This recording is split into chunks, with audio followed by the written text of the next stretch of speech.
Assalomu alaykum. Bugun dasturimizda Rossiya benzinsiz qoladimi? Putin shoshilinch bayonot berdi. Rossiya raketalar bilan Ukrainaga yana ommaviy hujum uyushtirdi. Qurbonlar bor. Putin bilan uchrashishni talab qilgan sobiq harbiy 11 sutkaga qamaldi. Biz Livan janubida uzoq qolamiz. Isroil mudofaa vaziri.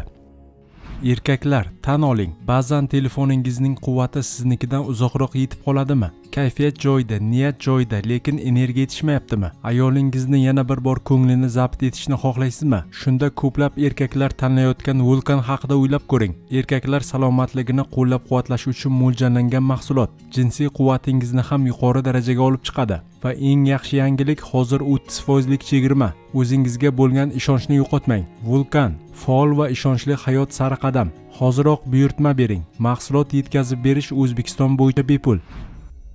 Rossiya benzinsiz qoladimi? Putin shoshilinch bayonot berdi.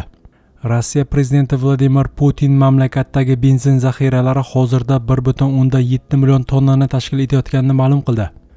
Bu haqda TASS axborot agentligi xabar berdi. Putinning aytishicha, Rossiya energetika vazirligi taqdim etgan ma'lumotlarga ko'ra, mavjud benzin zaxiralari o'tgan yilning shu davridagi ko'rsatkichga deyarli teng. Energetika vazirligi taqdim etgan ma'lumotnomaga ko'ra, hozirgi vaqtda benzin zaxiralari 1,7 million tonnani tashkil etmoqda. Bu o'tgan yilning shu davridagi darajaga deyarli mos keladi. Pasayish juda kam, atigi 4%, dedi Putin. Uning so'zlariga ko'ra, Rossiya yonilg'i zaxiralaridan foydalanishni boshlagan bo'lsa-da, benzin hajmi o'tgan yilgi darajada saqlanib qolmoqda. Rossiya rahbari ichki bozorga avval shakllantirilgan yonilg'i zaxiralari chiqarilganini ham ta'kidladi. Bundan avval Rossiya Xavfsizlik kengashi raisi o'rinbosari Dmitriy Medvedev mamlakat iqtisodiyotini mustahkamlash tashqi bosimga munosib javob bo'lish kerakligini aytgan edi. Uning ta'kidlashicha, Rossiyaga nisbatan misli ko'rilmagan iqtisodiy bosim mamlakat oldida turgan asosiy chaqiriqlardan biri hisoblanadi. Avvalroq Rossiya hukumati ichki yonilg'i bozorini barqarorlashtirish uchun dizel eksportiga to'liq taqiq qo'yishni rejalashtirayotgan edi. Bunga Ukrainaning neftni qayta ishlash zavodlari va ta'minot tarmoqlariga bergan zarbalari sabab bo'lmoqda. Ukraina shu bahorda Kremlni yuqori neft narxidan keladigan daromaddan mahrum qilish uchun zavodlarga hujumlarni kuchaytirdi. Dron zarbalari Rossiya benzin ishlab chiqarishning katta qismini ta'minlaydigan korxonalarda ishlab chiqarishni to'xtatib qo'ydi yoki kamaytirdi. O'tgan haftada soha manbalari Reuters agentligiga Rossiya iyun oyida taqchillik tufayli Osiyodan dengiz orqali yonilg'i import qilishini ma'lum qildi. Agentlikning bildirishicha, Rossiyada benzin ishlab chiqarish hajmi 2025-yilning iyun oyidagi o'rtacha ko'rsatkichga nisbatan 25% ga kamaygan. Rossiya raketalar bilan Ukrainaga yana ommaviy hujum uyushtirdi. Qurbonlar bor. Rossiyaning 28-iyun kuni amalga oshirgan hujumlari oqibatida Ukrainaning janubiy sharqiy va shimoliy sharqiy hududlarida kamida 5 kishi halok bo'ldi, yana bir necha kishi jarohat oldi. Bu haqda mahalliy rasmiylar ma'lum qildi. Zaporojye viloyati gubernatori Ivan Fyodorovning Telegram orqali ma'lum qilishicha, viloyat markazi Zaporojye shahriga qilingan zarbalar oqibatida 2 kishi halok bo'lgan, yana 16 kishi jarohatlangan. Gubernator e'lon qilgan suratlarda yong'inga uchragan bino va vayron bo'lgan turar joylar aks etgan. Rossiya bilan chegaradosh Xarkov viloyatida esa Zmiyov shahriga raketa zarbasi berilgan. Viloyat gubernatori Aleksey Negubovning bildirishicha, hujum natijasida 1 kishi halok bo'lgan, 8 kishi, jumladan 2 nafar bola jarohat olgan. Xarkov viloyati politsiyasi esa yana bir politsiya xodimi shimolroqdagi aholi punktlaridan birida fuqarolarni evakuatsiya qilish ishlarini tashkil etayotgan vaqtda halok bo'lganini ma'lum qilgan. Qayd etilishicha, Sumy viloyatida ham chegaraga yaqin hududda hujum sodir etilgan. Viloyat rahbariyatining ma'lum qilishicha, bir nafar keksa ayol halok bo'lgan. Putin bilan uchrashishni talab qilgan sobiq harbiy 11 sutkaga qamaldi. Rossiya prezidenti Vladimir Putin bilan uchrashishni talab qilib murojaat yo'llagan va armiyada qiynoqlar qo'llanayotgani haqida gapirgan sobiq harbiy Aleksandr Lunin 11 sutkaga ma'muriy qamoqqa olindi. Bu haqda uning oilasiga yaqin shaxs ma'lum qildi. Ma'lum qilinishicha, razvedka bo'linmasining sobiq komandiri bo'lgan Aleksandr Lunin Moskvaga ketayotganda qo'lga olingan. Shu bilan birga uning Voronej viloyatidagi Lezinovka qishlog'idagi uyida tintuv o'tkazilgan. Luninning rafiqasi Tatyana ijtimoiy tarmoqlarda e'lon qilgan videoda 26-iyun kuni eri rejalashtirilganidek Moskvaga avtomobilda jo'nab ketganini, o'sha tunda esa o'zini politsiya xodimlari deb tanishtirgan shaxslar ularning uyida tintuv o'tkazganini aytgan. Uning so'zlariga ko'ra, tintuv o'tkazayotganlar tegishli hujjatlarni taqdim etmagan.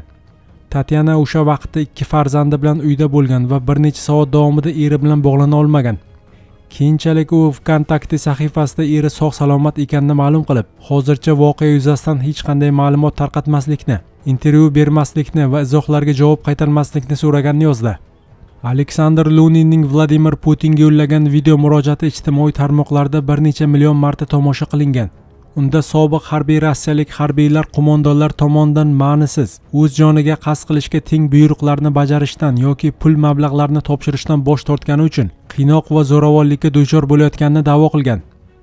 Yaqin vaqt ichida Kremlga kelib, sizning yoningizda jonli efirga chiqish qilmasam, armiya qurolini Kremlga qaratadi degan u Putinga murojaatida. Boshqa bir videoda esa Lunin Kremlga borib, Putinga unga amaldorlarning hech biri aytmaydigan haqiqatni, jumladan Rossiyaning Ukrainaga qarshi urushi faxriylari va oddiy fuqarolarga nisbatan mahalliy amaldorlar yo'l qo'yayotgan o'zboshimchaliklar haqida gapirib bermoqchi ekanini aytgan. 26-iyun kuni Kreml matbuot kotibi Dmitriy Peskov Luninning murojaati haqida xabardor qilinganini, biroq u bilan hali tanishishga ulgurmaganini bildirgan. Bizga bunday murojaat borligini aytishdi, ammo hali uni ko'rib chiqishga ulgurmadik. Undagi ayrim jumlalar menga ancha g'alati tuyuldi, degan Peskov. Keyinchalik Aleksandr Lunin Moskvaga taklif etilganini ma'lum qilgan. Biroq u prezident bilan emas, balki ommaviy axborot vositalari tomonidan Kreml parast faol sifatida tilga olinadigan va jamoat hamda madaniyat arboblari ustidan ko'plab shikoyatlar bilan tanilgan Vitaliy Borodin bilan uchrashishini aytgan. Vitaliy Borodin men bilan bog'landi. Meni Moskvaga taklif qilishdi. Yig'ilib qolgan barcha muammolarni bayon qilishim uchun, degan Lunin. Shuningdek, u rossiyalik harbiylarga nisbatan sodir etilgan bo'lishi mumkin bo'lgan jinoyatlar yuzasidan dalillar to'plashni boshlaganini e'lon qilgan. Lunin fuqarolardan fotosurat va videoyozuvlar, hodisa sanasi, joyi, harbiy qism raqami, jabrlanganlar va guvohlar haqidagi ma'lumotlarni yuborishni so'ragan. Uning aytishicha, ushbu dalillar keyinchalik mamlakat rahbariyatiga taqdim etilishi rejalashtirilgan. Biz Livan janubida uzoq qolamiz, Isroil mudofaa vaziri. Isroil mudofaa vaziri Israel Katz mamlakat armiyasiga Livan janubida uzoq vaqt qolishga tayyorgarlik ko'rishni buyurdi. Katz askarlarni himoya qilish va Isroil shimolidagi aholi punktlariga tahdidlarni bartaraf etish uchun tayyorgarlik ko'rishni topshirgan. Livan hududida Hizbulloh terrorchilik tashkiloti qurolsizlantirilmaguncha qo'shinlar olib chiqib ketilmaydi, dedi Katz. U Isroil va Livan o'rtasida erishilgan kelishuvga to'xtalib, Eronning uni buzishga bo'lgan har qanday urinishiga qat'iy javob qaytarilishini aytdi. Agar Eron kelishuvga to'sqinlik qilish uchun Isroilga hujum qilishga urinsa, biz unga qarshi katta kuch bilan harakat qilamiz, deya ogohlantirdi Katz. Ikki davlat 26-iyun kuni AQSh vositachiligida doiraviy kelishuvni imzoladi. AQSh davlat kotibi Marko Rubioning aytishicha, ushbu hujjat rasmiy diplomatik munosabatlarga ega bo'lmagan va 1948-yildan beri rasman urush holatida bo'lgan ikki davlat o'rtasida mustahkam tinchlik va xavfsizlik uchun asos yaratishga qaratilgan.